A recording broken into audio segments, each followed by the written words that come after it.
Hello everyone, easy बचपन में आज बात होगी गर्भावस्था की दूसरी तिमाही में होने वाली doctor visit, blood test, physical checkups और डिफरेंट यूएसजी स्कैन के बारे में। दंपति के लिए कई बार ये कंफ्यूजिंग हो जाता है कि डॉक्टर्स उनको जो टेस्ट एडवाइस कर रहे हैं वो क्यों किए जा रहे हैं।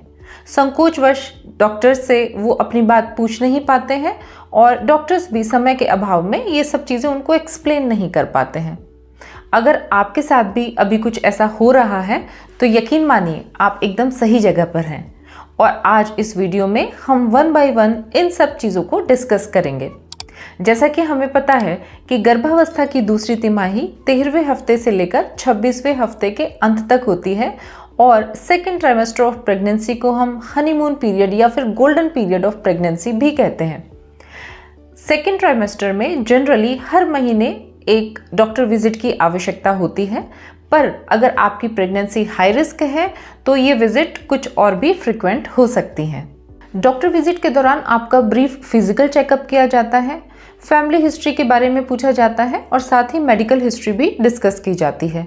डॉक्टर्स आपसे आपके स्लीप पैटर्न के बारे में जानकारी ले सकते हैं, आपकी डाइट के बारे में डिस्कस किया जा सकता है और साथ ही अभी तक आपने कुछ प्रीनेटल विटामिन यूज़ किए हैं या नहीं किए हैं इसके बारे में भी डॉक्टर आपसे कुछ जानकारी ले सकते हैं।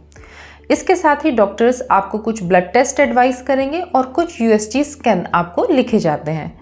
अगर आपके भी कुछ डाउट्स हैं या आपके मन में भी कुछ सवाल हैं जो कि आप अपने डॉक्टर से पूछना चाहते हैं तो मेरी एडवाइस है कि आप एक डायरी में ये सब चीज़ें नोट कर लें ताकि लास्ट टाइम पर कुछ भी ऐसा ना रहे जो कि आप अपने डॉक्टर विजिट के दौरान अपने डॉक्टर से डिस्कस ना कर पाएँ। फिजिकल चेकअप्स के दौरान सबसे पहले फंडल हाइट का मेजरमेंट किया जाता है। फंडल हाइट प्यूबिक सिम्फाइसिस से लेकर यूट्रस के टॉप तक की हाइट होती है और फंडल हाइट और ड्यूरेशन ऑफ प्रेगनेंसी के बीच में एक सामान्य कोरिलेशन पाया जाता है। जैसे कि 20 वीक्स पर फंडल हाइट सामान्यतः 20 सेंटीमीटर प्लस माइनस 2 सेंटीमीटर होती है और 30 वीक्स पर फंडल हाइट सामान्यतः 30 सेंटीमीटर प्लस माइनस 2 सेंटीमीटर होती है। प्रेगनेंसी के दौरान फंडल हाइट का बढ़ते चले जाना गर्भस्थ शिशु के विकास का मार्कर होता है। फंडल हाइट के बाद फीटल हार्ट साउंड चेक की जाती हैं। ये चेकअप यूएसजी डॉपलर के द्वारा किया जाता है और फीटल हार्ट रेट सामान्यतः 120 से लेकर 160 बीट्स पर मिनट रिकॉर्ड की जाती है। फीटल हार्ट साउंड के बाद इडिमा या स्वेलिंग को चेक किया जाता है। गर्भावस्था के दौरान सेकेंड और थर्ड ट्राइमेस्टर में लेग, एंकल और फीट पर स्वेलिंग आना सामान्य है। थर्ड ट्राइमेस्टर में ये स्वेलिंग और भी अधिक बढ़ जाती है, पर यह स्वेलिंग अगर तेजी से बढ़ रही है तो ये अलार्मिंग है और ऐसा प्री एक्लेम्शिया, जेस्टेशनल डायबिटीज़ और ब्लड क्लॉट्स की संभावित स्थिति में हो सकता है और डॉक्टर्स इस पर फिर पैनी नज़र रखते हैं। सामान्यतः ये स्वेलिंग डिलीवरी के बाद खुद ही सबसाइड हो जाती है। इसके बाद हर डॉक्टर विजिट पर प्रेग्नेंट महिला के वेट को भी चेक किया जाता है और इस वेट को प्री प्रेगनेंसी वेट के साथ कंपेयर किया जाता है। साथ ही ये भी असेस किया जाता है कि प्रीवियस विजिट के कंपैरिजन में इस विजिट पर ये वेट कितना गेन हुआ है। Desired weight gain during second trimester of pregnancy is ½ kg per week, या कहिए गर्भावस्था की इस दूसरी तिमाही में हर महीने लगभग 2 से 2.5 किलो वजन बढ़ता है। फिजिकल चेकअप्स में लास्टली चेक किया जाता है गर्भवती महिला का ब्लड प्रेशर। गर्भावस्था के दौरान बीपी जनरली फॉल होता है और 24 से 26वें हफ्ते की प्रेगनेंसी के दौरान बीपी लोवेस्ट रिकॉर्ड किया जाता है। पर अगर गर्भवती महिला कंफर्टेबल फील करती है तो इसमें चिंता की कोई बात नहीं है। कुछ गर्भवती महिलाओं में बीपी राइज भी होता है, यानी कि बीपी बढ़ने लगता है और ऐसी स्थिति में डॉक्टर्स प्री एक्लेम्शिया के दूसरे लक्षणों पर भी अपनी नज़र बनाकर रखते हैं। So regular monitoring and proper control of BP during pregnancy is must. Physical checkups के बाद अब हम बात करते हैं सेकेंड ट्राइमेस्टर में होने वाले टेस्ट और स्कैन के बारे में। सबसे पहले यूरिन टेस्ट। यूरिन में शुगर और प्रोटीन की प्रेजेंस को चेक किया जाता है। यूरिन में प्रोटीन्स का आना प्री एक्लेम्शिया की तरफ इंडिकेट करता है और यूरिन में अगर शुगर की प्रेजेंस पाई जाती है तो ये डायबिटीज़ के खतरे की तरफ इंडिकेट करती है और ऐसा होने पर और भी अधिक सेंसिटिव ग्लूकोज स्क्रीन टेस्ट भी किए जाते हैं। यूरिन टेस्ट के द्वारा यूटीआई को भी रूल आउट किया जाता है। अब बात कर लेते हैं ग्लूकोज स्क्रीन टेस्ट के बारे में। ग्लूकोज स्क्रीन टेस्ट जनरली 24 से 28वें हफ्ते की प्रेगनेंसी के दौरान किया जाता है, पर अगर यूरिन में शुगर की प्रेजेंस है या गर्भवती महिला की प्रीवियस प्रेगनेंसी में भी जेस्टेशनल डायबिटीज़ की हिस्ट्री है या फिर family history of diabetes present है, तो ऐसी कंडीशन में ये टेस्ट पहले भी करवाए जा सकते हैं। ग्लूकोज स्क्रीन टेस्ट में सबसे पहले random non fasting sugar level check किए जाते हैं। इसके बाद शुगर ड्रिंक पिलाने के 1 घंटे के बाद फिर शुगर लेवल चेक किए जाते हैं। अगर ये शुगर लेवल 140 मिलीग्राम पर डेसीलीटर से ज़्यादा पाए जाते हैं तो इससे भी अधिक सेंसिटिव ग्लूकोज टॉलरेंस टेस्ट की आवश्यकता होती है। अब डिस्कस करते हैं ग्लूकोज टॉलरेंस टेस्ट को। इस टेस्ट में गर्भवती महिला के सबसे पहले fasting blood sugar level check किए जाते हैं। इसके बाद एक शुगर ड्रिंक ऑफर की जाती है और इस शुगर ड्रिंक को कंज्यूम करने के 1 आवर, 2 आवर और 3 आवर्स के बाद फिर से ब्लड शुगर लेवल चेक किए जाते हैं। अगर गर्भवती महिला में पहले से डायबिटीज़ की कोई हिस्ट्री नहीं है और ये different blood sugar level high पाए जाते हैं तो जेस्टेशनल डायबिटीज़ की डायग्नोसिस लगभग कंफर्म हो जाती है। Normal fasting blood sugar level should be less than 95 milligram पर डेसीलीटर और शुगर ड्रिंक पीने के 1 घंटे के बाद normal blood sugar level 180 milligram पर डेसीलीटर से नीचे होने चाहिए। ऐसे ही शुगर ड्रिंक पीने के 2 घंटे के बाद normal blood sugar level 155 milligram पर डेसीलीटर से नीचे होने चाहिए और शुगर ड्रिंक पीने के 3 घंटे के बाद normal blood sugar level less than 140 milligram पर डेसीलीटर होने चाहिए। अब हम बात करेंगे सेकेंड ट्राइमेस्टर में होने वाले अल्ट्रासाउंड स्कैन के बारे में। सेकेंड ट्राइमेस्टर में 2 कारणों से अल्ट्रासाउंड स्कैन कराया जाता है। नंबर 1 एंटी स्कैन, जिसको कि हम न्यूकल ट्रांसल्यूसेंसी स्कैन या फिर अर्ली मॉर्फोलॉजी स्कैन भी कहते हैं, एंड नंबर 2 एनोमली स्कैन, जिसको कि हम लेवल 2 स्कैन या फिर टिफा स्कैन भी कहते हैं। सबसे पहले हम बात करेंगे न्यूकल ट्रांसल्यूसेंसी स्कैन के बारे में। ये स्कैन 11 हफ्ते 2 दिन की प्रेगनेंसी से लेकर 13 हफ्ते 6 दिन की प्रेगनेंसी के बीच में कराया जाता है, पर इसको कराने का बेस्ट टाइम होता है 12th week of pregnancy. NT scan के द्वारा डाउन सिंड्रोम के खतरे को एसेस किया जाता है, साथ ही ट्राइसोमी 13 और ट्राइसोमी 18 को भी रूल आउट किया जाता है। बेटर रिजल्ट के लिए एंटी स्कैन को डबल मार्कर ब्लड टेस्ट के साथ किया जाता है। डबल मार्कर ब्लड टेस्ट में ह्यूमन कोरियोनिक गोनेडोट्रोपिन यानी कि HCG हार्मोन और pregnancy associated plasma protein A यानी कि पेपे हार्मोन के लेवल को भी एसेस किया जाता है। सेकंड होते हैं एनोमली स्कैन, जिनको कि हम टिफा स्कैन या फिर लेवल 2 स्कैन भी कहते हैं। ये स्कैन 18वें हफ्ते से लेकर 22वें हफ्ते की प्रेगनेंसी के दौरान किए जाते हैं। TIFFA is meant for targeted screening for fetal anomaly. इसमें गर्भस्थ शिशु का विकास और साथ ही उसके शरीर में किसी संरचनात्मक विकार के बारे में स्टडी की जाती है। USG स्कैन के बाद चलिए बात करते हैं बहुत ही इंपॉर्टेंट प्रीनेटल स्क्रीन टेस्ट के बारे में।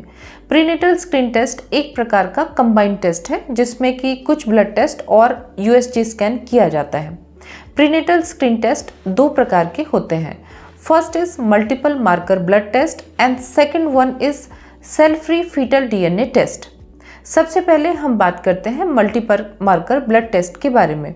Multiple marker blood test is also known as AFP+, quad screen and quadruple marker test. ये ब्लड टेस्ट 15 से 20वें हफ्ते की प्रेगनेंसी के दौरान किए जाते हैं। इनके द्वारा हम बेबी में क्रोमोसोमल डिसऑर्डर जैसे कि ट्राइसोमी 13, ट्राइसोमी 18 और ट्राइसोमी 21 के रिस्क को एसेस कर सकते हैं। साथ ही कुछ बर्थ डिफेक्ट के बारे में भी इन टेस्ट से आइडिया हो जाता है। क्वाड्रुपल मार्कर ब्लड टेस्ट में मैटरनल ब्लड को 4 प्रकार के मार्कर के लिए टेस्ट किया जाता है। Number 1 inhibin A, number 2 HCG, number 3 एस्ट्रायोल। ये तीनों ही प्लेसेंटा से निकलने वाले हार्मोन्स होते हैं। फोर्थली मैटरनल ब्लड को टेस्ट किया जाता है मैटरनल सीरम अल्फा फीटोप्रोटीन के लिए। अल्फा फीटोप्रोटीन फीटल लीवर से निकलने वाली एक प्रकार की प्रोटीन होती है और इसके high level open neural tube defect जैसे कि spina bifida, down syndrome, abdominal wall defect और ट्विन प्रेगनेंसी में पाए जाते हैं। अगर मल्टीपल मार्कर ब्लड टेस्ट यानी कि क्वाड स्क्रीन पॉजिटिव पाई जाती है तो इसको डेफिनेटिव टेस्ट जैसे कि कोरियोनिक विलस सैंपलिंग और एमनियोसेंटेसिस के द्वारा कंफर्म किया जाता है। साथ ही लेवल 2 एनोमली स्कैन यानी कि टिफा स्कैन भी करना होता है। अब हम बात करेंगे दूसरे prenatal screen test CFF DNA के बारे में। CFF DNA is known as cell free fetal DNA test. Cell free fetal DNA एक प्रकार का जेनेटिक मटेरियल है जो कि प्लेसेंटा से निकलता है। सेल फ्री फीटल DNA के द्वारा बच्चे के जेनेटिक मेकअप को पता किया जाता है जिससे कि हमें क्रोमोसोमल डिसऑर्डर्स का बेहतर तरीके से पता चलता है। जहां CFF DNA क्रोमोसोमल डिसऑर्डर को बेहतर तरीके से बता सकता है, multiple marker blood test chromosomal disorder के साथ साथ बच्चे के अंदर अन्य बर्थ डिफेक्ट के बारे में भी हमें सूचना दे सकता है, जैसे कि ओपन न्यूरल ट्यूब डिफेक्ट। ये दोनों ही प्रकार के स्क्रीन टेस्ट डेफिनेटिव टेस्ट नहीं होते हैं और इनको हमेशा डेफिनेटिव टेस्ट जैसे कि कोरियोनिक विलस सैंपलिंग और एमनियोसेंटेसिस के द्वारा कंफर्म किया जाना चाहिए। चलिए अब बात करते हैं पॉजिटिव स्क्रीन टेस्ट के बाद किए जाने वाले कंफर्मेटरी या डायग्नोस्टिक टेस्ट के बारे में। प्रीनेटल स्क्रीन टेस्ट पहले या दूसरे ट्राइमेस्टर में किए जाते हैं, परंतु ये डायग्नोसिस को कंफर्म नहीं कर पाते। डायग्नोसिस को पक्का करने के लिए कंफर्मेटरी टेस्ट किए जाते हैं। इनके आधार पर दंपति प्रेगनेंसी को टर्मिनेट करने का डिसीजन ले सकता है।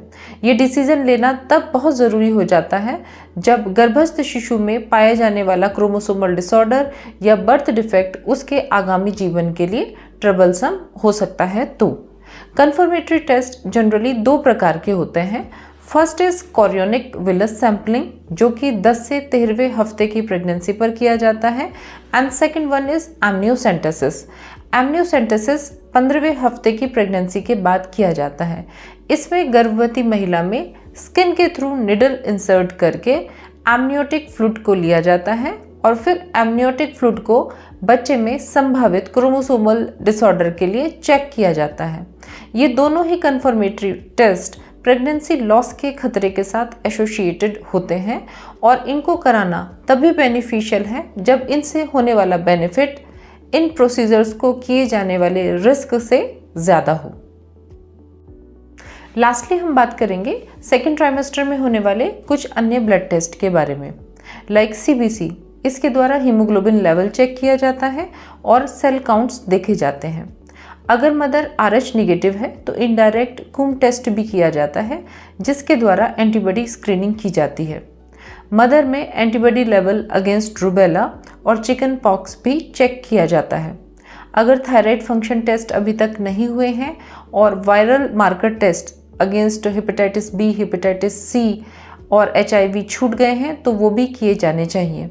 आजकल स्पाइनल मस्कुलर एट्रोफी और सिस्टिक फाइब्रोसिस के अगेंस्ट स्क्रीनिंग भी रूटीनली ऑफर की जाती है। So friends, this was all about today's topic. Second trimester में यूज़ किए जाने वाले सप्लीमेंट्स, डाइटरी चेंजेस और लाइफस्टाइल मॉडिफिकेशन के लिए हम शीघ्र ही अपना नया वीडियो लेकर आएंगे। मुझे पूरी उम्मीद है हमारा आज का ये वीडियो आपके लिए काफ़ी हेल्पफुल साबित होगा। अगर ये वीडियो आपको पसंद आया है तो तुरंत इसको लाइक कर दें, मैक्सिमम लोगों को इसको शेयर करें ताकि सभी लोगों को इसका बेनिफिट मिल सके। अगर आपने अभी तक हमारा इजी बचपन चैनल सब्सक्राइब नहीं किया है तो तुरंत इसको सब्सक्राइब करें। साथ वाले बेल आइकन को हिट करना ना भूलें ताकि हमारे सभी नोटिफिकेशन रेगुलरली आपको मिलते रहें। So stay tuned, keep on watching our upcoming videos. Thank you, bye bye.